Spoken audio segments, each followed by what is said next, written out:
into the January transfer window are actually coming. Let me start by mentioning the situation of Antoine Semenyo, the winger from Bournemouth, because I've been telling you before Christmas how the decision of the player is to join Manchester City, a very clear decision by Antoine Semenyo, who wants to become a new Manchester City player, who wants to make it happen. And now, as I told you a few days ago, Manchester City, from today till the next 2-3 days, will be in touch with Bournemouth to close as soon as possible the deal for Semenyo. What Manchester City are prepared to try to do is to try to reach an agreement with Bournemouth. So something like, okay, £65 million is the value of the player, release clause until January 10th.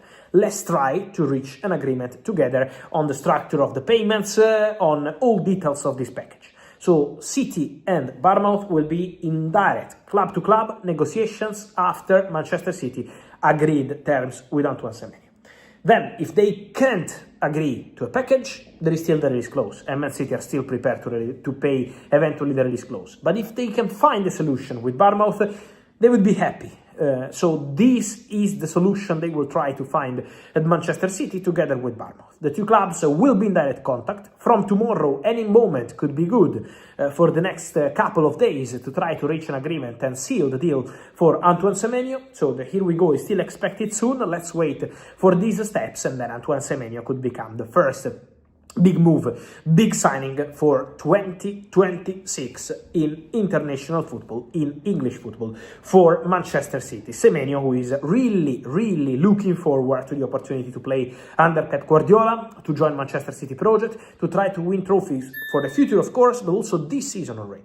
Because City are doing fantastic, and Semenyo feels that this move is for present and future as well in terms of winning trophies. So discussions well underway to close this deal for Antoine Semenyo. On the other side of Listening carefully to the way this was framed, the key point is simple. The decision is done.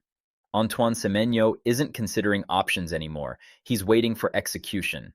When a source spends more time explaining payment structure than player preference, that tells you everything. This has moved past interest and into how do we close this cleanly. What's important here is that Manchester City aren't rushing to slam the release clause immediately.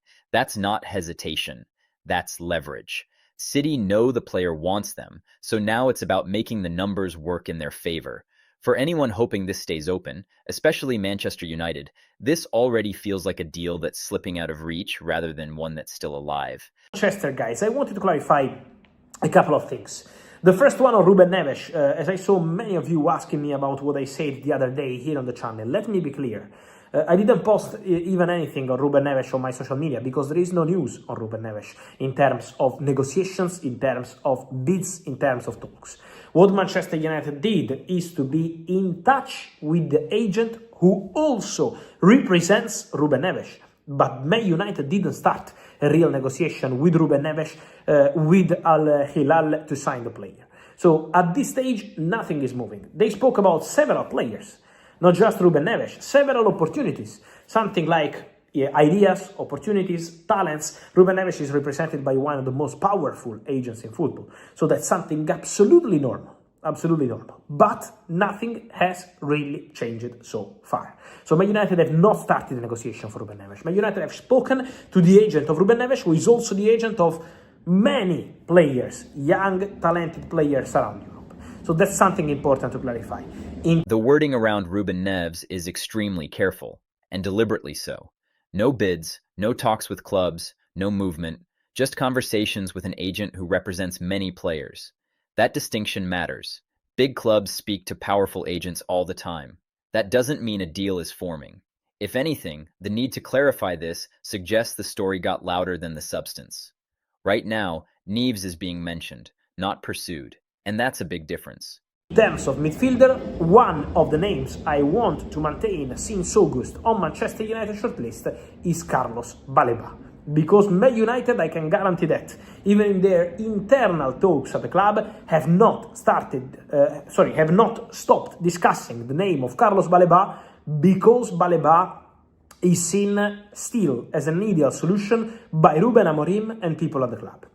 So Baleba, together with Adam Wharton at Crystal Palace, together with Elliot Anderson at Nottingham Forest, is seen as one of the ideal midfielders for Ruben Amorim. So Baleba is super appreciated by Man United. Then, January move is still seen as unlikely, but any moment, January or summer, if Brighton decide to open doors to an exit for Baleba, Man United remain absolutely interested in the player. Man United remain in contact with people close to the player. And I can tell you more, there were rumors in December, so this month, in the past couple of weeks, about Bayern. Bayern being in talks, being interested in Carlos Baleba. From what I am told, Bayern at this stage are not working on a deal for Carlos Baleba. They feel that the player wants to stay in England. They feel that the player already last summer wanted to go to Manchester United. And so Bayern are informed about that. They have not started a proper negotiation for Baleba as of today. If something will change in the summer, I will let you know. But as of today, January 2026, Bayern are not working, seriously working on a deal to sign Carlos Baleba. On Bayern... Yes, Carlos Baleba is still admired. Yes, he's still discussed internally. But there's a clear absence of urgency, and that matters.